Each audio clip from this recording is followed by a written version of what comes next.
It was starting at 2200 hours. There are other group stage matches that are being played, and plus we will have other matches on Saturday. These are the group stages. So Japan versus Samoa, New Zealand versus Italy. Now Italy here also trying to make sure they survive. Argentina versus Chile, that is equivalent to a derby and a big game as well. Fiji should not have a problem essentially beating Georgia. But remember that Fiji is also being watched by Australia, because Fiji needs to finish a couple of points ahead of Australia. So they need to win that one by a very big margin to lock out Australia. Otherwise, Australia is looking at how they're going to play this game, and if they win by a smaller margin and less points, then Australia will have a mathematical chance. South Africa versus Tonga, an exciting one as well. South Africa not very confident at the moment in this World Cup because of what has happened to them before, and Tonga might just want to upset, but we will see how entertaining that will be. That will be on Sunday. So then, we have the FKF results and Carabao Cup coming up in just one moment, but we'll take that immediately after the break.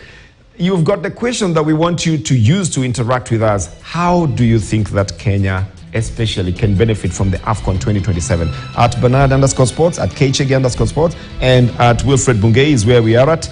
You keep them coming. We'll read some of them after the break.